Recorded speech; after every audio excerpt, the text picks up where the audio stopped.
Right. Welcome to another Trauma Talk Radio segment. We are here in Richmond, California. I'm here with Mr. Jamie. Welcome. Yes. Hi. Welcome. Yes, who is a Christian realtor. That's right. Christian real estate agent for you. Yes. Awesome. I love it. So thank you for joining us. And my question for you today is, how would you describe a freedom from trauma lifestyle? A freedom from trauma lifestyle. So what I'm imagining there is, a lifestyle from trauma as if you're sitting back in the Bahamas, right? From trauma. Okay. So a freedom from trauma lifestyle for me, everything, and I say I'm a Christian real estate agent for a reason. For me, everything starts with God. It starts with Jesus.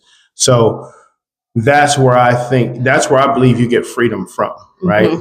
Our Creator created us to be free, to have and one of the toughest areas for us is we have it's stopping me, but we have the ability to make our own choices. We have free will. There you go. So we talk about free. We have free will.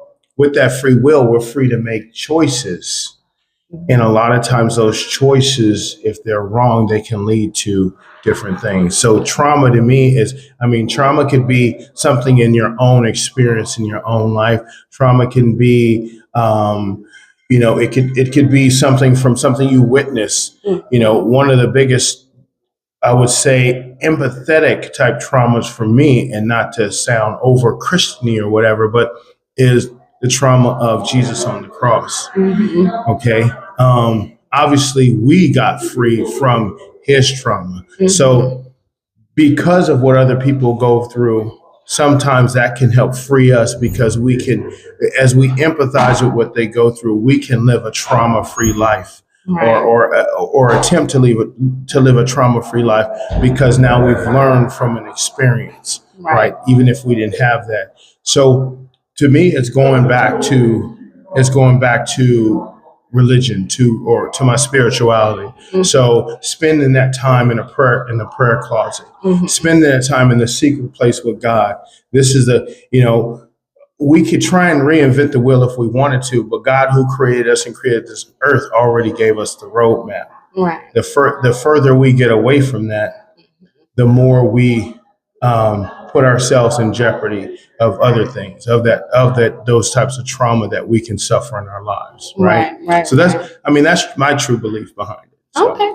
Absolutely. I love it. One of the things that really stood out to me that you said is about us having our will, our power to decide, mm-hmm. being able to make our choices. Mm-hmm. And so what I was hearing you say is how, since Jesus Christ is the cornerstone of a freedom from trauma lifestyle for you, mm-hmm. is that you're very intentional in making sure that you're making choices, you're using your power to decide, mm-hmm. based on your freedom in Christ and, mm-hmm. not the residues of trauma. Yeah. I mean, mm-hmm. but to add on to that as, mm-hmm. well, is looking at the example, mm-hmm. of Jesus, mm-hmm. looking at the example of Jesus. So I don't necessarily. So when Jesus said, "Follow me," some people don't really know what that means. It's, mm-hmm. but follow me is not just walk behind me. Mm-hmm. It's do as I do. Mm-hmm. You know what I mean? Every step I take, you take. Mm-hmm. That means don't go to the left or to the right. Mm-hmm. So if we follow him and we take those same steps, then we should end up in the same place. Right. So I think that free will sometimes is what, has us misstep. Mm-hmm. Okay. So if you want to have, and you could say, if you want to have what someone else has, then you follow their steps. Right. And before you misstep, and what creates that trauma is a lot of times we've misstepped too many times, right? Mm-hmm. It's not that big of a deal if you make one misstep. Right. But over and over and over again in life, that's what will cause that trauma. That's what will cause those real problems. Mm-hmm. So it's also having a humble heart to say, hey, you know what? I messed up. Right.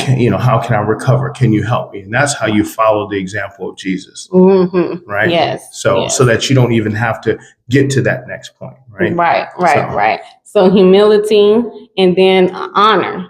The following the path of Jesus is honor, and it's also leaning into wisdom. That's a form of wisdom, because he left a lot of wisdom with the roadmap that he's provided for us. So and then ultimately the obedience to it. Ultimately the obedience to it, right? So you have to, you have to have. So, for instance, for what you do, if you're counseling someone, they've got to be able to listen to you and do what you ask, because that's how they benefit, right? Because Jesus didn't stand to gain anything by the information he gave us. Right. So if we listen to it, it's coming unselfishly, but it's all for us. Right. It's all for that individual at the time. Yeah. So if we listen to it and we're obedient to it, humble to it, then we'll gain that wisdom. Our gain is in the obedience. Yeah. Absolutely. Yeah, I love it. Those are great tools to live a freedom from trauma life. Yes. Hey, it's the only thing that helps me get through when I am. Yeah, and it's needed, because those tools are a commodity these days. We know that we're in a culture that celebrates dishonor, that celebrates pride. And those are opposite of honor and humility that causes us to walk in obedience. So absolutely. Thank you so much for sharing. Can I add one more thing? I know you, that was a good wrap up, and I apologize, but no, good. Go ahead. One thing that's really, really, really big is that selflessness too. Is you can't be selfish to it. You have to be willing to honor others at the same time too. You have to be willing to honor others, and be able to listen to gain that wisdom as well. Right. Absolutely. Okay, sorry. No apologies. This is good. I hope you all are grabbing all these nuggets, okay? You may need to listen to this a couple of times in a row to really capture everything with a pen and paper. Take some notes. All right. Thank you. Thank you so really much. Appreciate it. All right. No.